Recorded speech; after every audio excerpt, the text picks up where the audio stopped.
Hello everyone and welcome to exclusive episode 4 and our second tax exclusive here at the bottom line. Once again, the goal of these exclusives is to enhance your knowledge in potential topics of interest. And the topic of interest in these series is obviously tax season, right? Taxes, because we are in the middle of tax season, and this tax season is different from the years before, obviously because of COVID-19, the pandemic, unemployment, new forms to fill out, new guidelines from the Canada Revenue Agency and stuff like that. But don't worry if it's overwhelming. Any questions you have, that's why we're here, right? To address them, to make sure this tax season is as smooth as possible for you guys. So keep your questions coming and we're gonna address them. So for this episode, we are gonna go through 3 to 5 of the questions that we received. There are a lot of questions that we are receiving, and we're gonna go through them little by little, just so we don't want to overwhelm you with all the information in one episode, right? If we haven't got to your question yet, don't worry, we will in the future coming episodes. As we mentioned in the debut of these tax series, that these tax exclusive episodes are going to be weekly, dropping on Thursdays throughout tax season once again. So keep sending us your questions and we'll get them all answered for you to make this tax season as smooth as possible for you, and you can get all the unknown claims or whatever it may be. So first question, it pertained to tax credits. So this individual messaged us, and I'll just read out the entire message and you can also see it on your screen. But this individual says, "Hey guys, great work that you guys do. I learned so much about security and the market with your podcast. I actually had a question about my taxes and I'm kind of stressing. But Deepak, question for you. There are some tax credits and deductions that are often missed." So Deepak, over to you now, boss. The floor is yours. So there's a lot of them, so let me just talk about the ones that are commonly missed. So I'll go over 6 of them really here. The first one that's often missed are medical expenses. So medical expenses basically include routine dental visits, prescriptions, and doctor's fees that are being charged. That often, like, you pay for it and you slide the bill somewhere and you just forget about it. But really, it's to your advantage to be keeping these and keeping a record of these, because you can actually claim them on your tax return, and it'll actually save you quite a bit of money. So to get the most out of your claim, it's usually best to have one spouse, if you are married, to claim all the medical expenses for the immediate family. That includes you, your spouse, and your kids that are under 18, if you have any. If you support a dependent, such as an elderly parent, you can also claim those expenses in your return as well. These medical expenses are not claimed with yours, your spouse's, and minor kids. The medical expense credit for dependents is actually claimed separately, so keep in mind that little nuance. If you've had to travel more than 40 kilometers one way to seek medical care, you may be able to claim medical travel expenses for the trip as well. For longer trips, for example, over 80 kilometers, meals and accommodations may also be claimed. And don't forget about any private insurance premiums that you may have paid throughout the year, because those costs may also be eligible medical expenses as well. So keep those in mind. The second one I wanted to talk about is union and professional dues and licensing examination fees. So as a CPA, you'll actually have to pay a lot of professional dues every year. You actually have to pay these. There are a lot of other professions that actually have to pay professional dues as well. And then anyone that works in part of a unionized job, they also pay union dues out of their paycheck every month or biweekly, whatever your pay structure is. Most union dues are actually deducted directly from your paycheck and appear on your T4.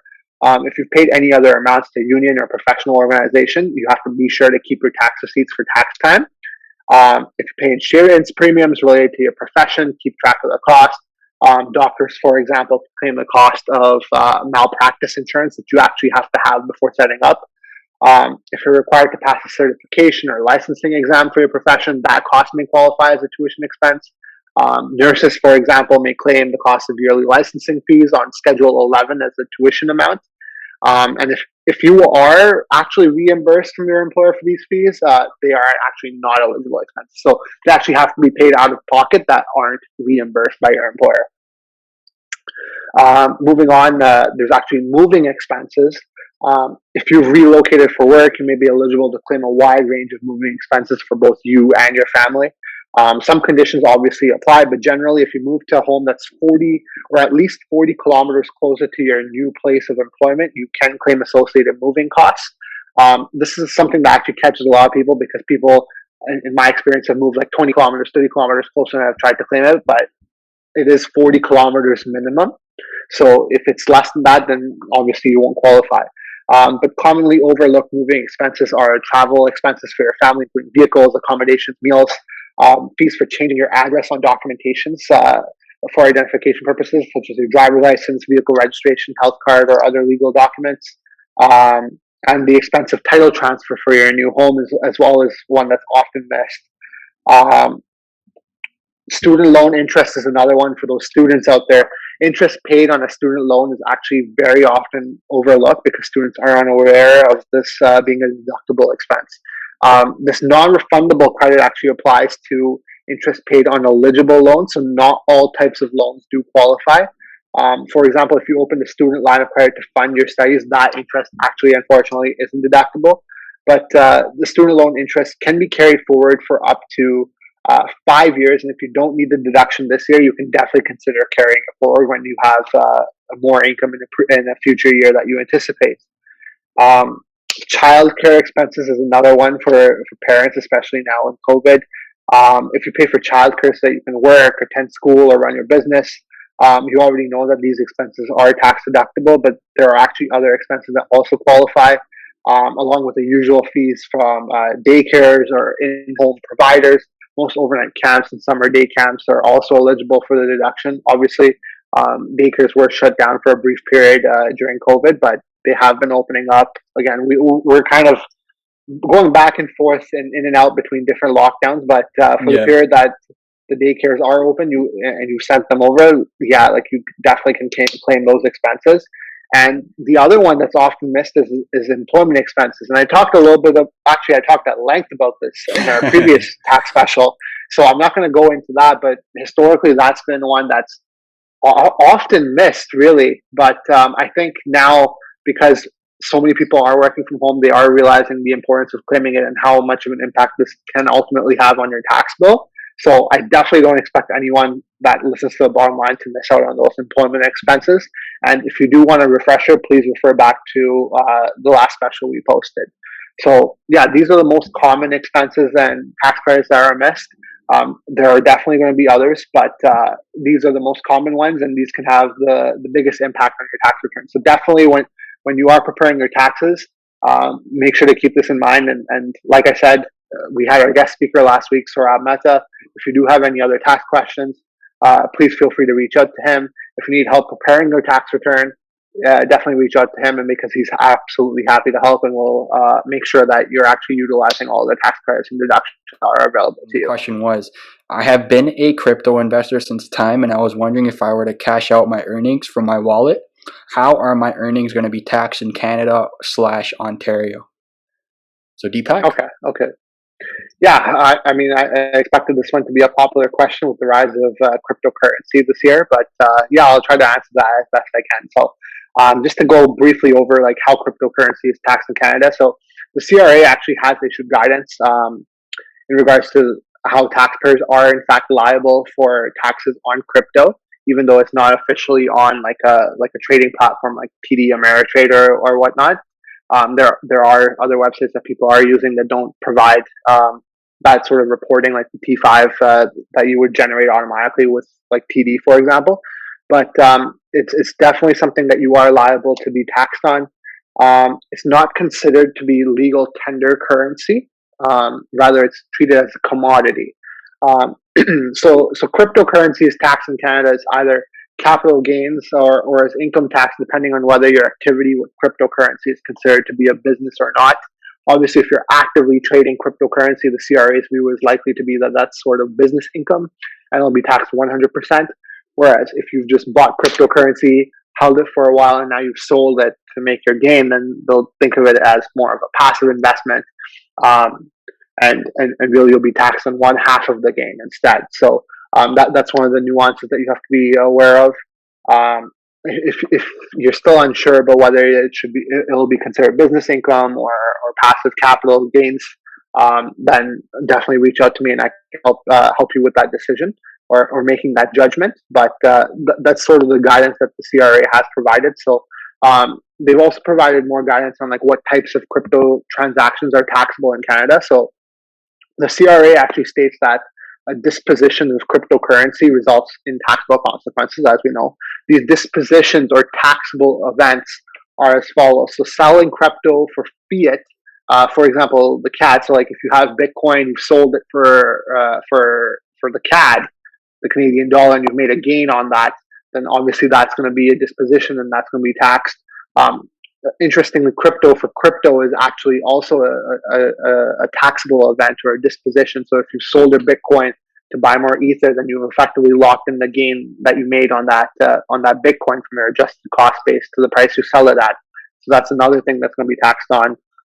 Using crypto to buy goods or services. So obviously, if you use your crypto to buy something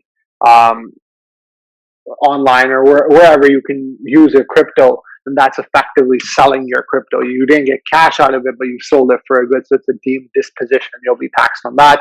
And obviously, making a sale or gift of crypto is considered a disposition, just like giving a gift to like gifting a car or something else is to a family member. That's also taxed, right? It's a deemed disposition. So the same sort of rule applies there. How to file your crypto taxes to the CRA. So if you treat your crypto as capital gains or losses, so not as business income, then you file your capital gains on Schedule 3, capital gains or losses. Otherwise, if you're reporting your crypto gains as business income, so you're an active crypto trader, it'll most likely be considered business income.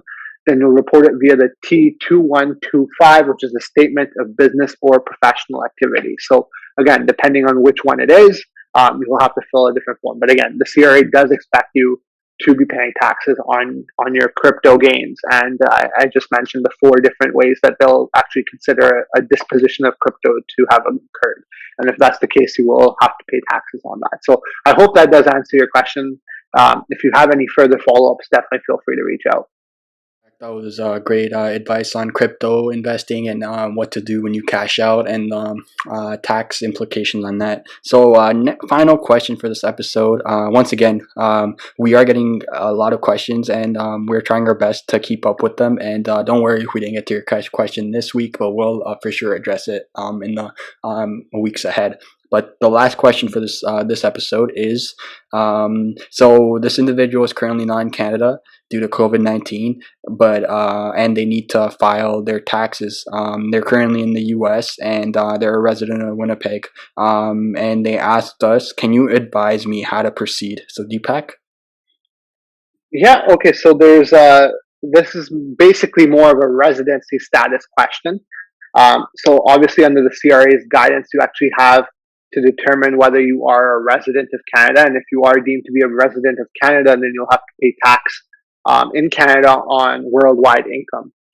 So whether you generate that income in the U.S., India, Europe, wherever it is, you'll be taxed on that worldwide income in Canada if you are in fact deemed to be a resident of Canada. So there are a few residency tests that I'll go over for your reference. So step 1, obviously determine if you have residential ties in Canada. So there's primary and secondary ties. So primary is like, okay, do you have a home in Canada? You mentioned you live in Winnipeg, or you're a resident of Winnipeg. Yeah. Do you still have that home? If you're married, is your spouse living in there? Do you have dependents in there? Like, is your mom and dad a dependent that's in Winnipeg as well? Do you have children in there?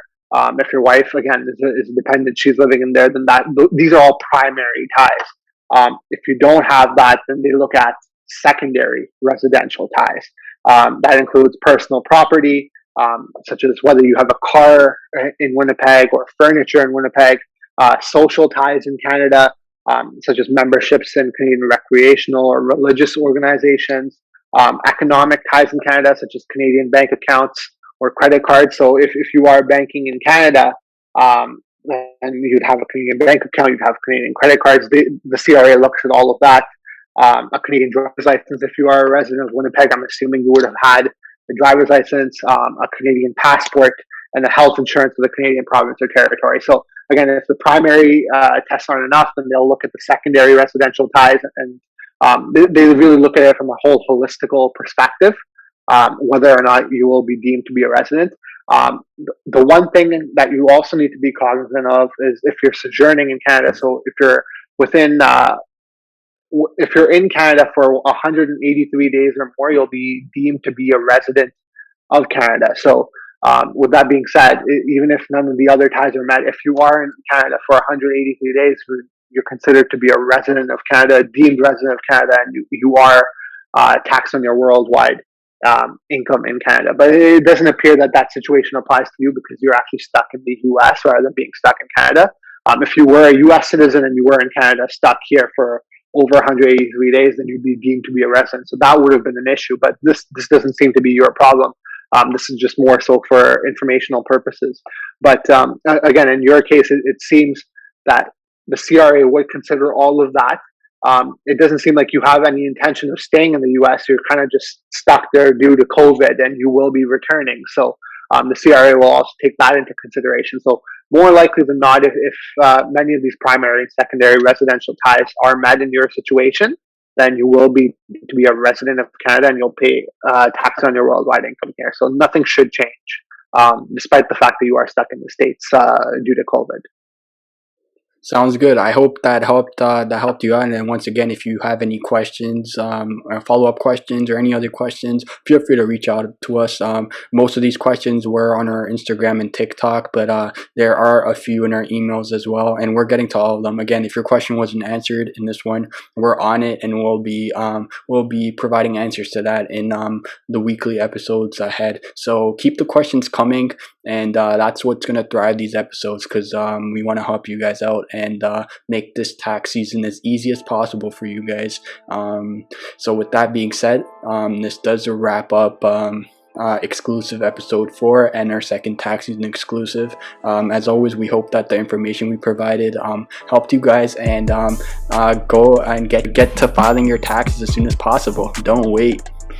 That's all I gotta say to end off. But yeah, we will see you guys next week in another tax exclusive.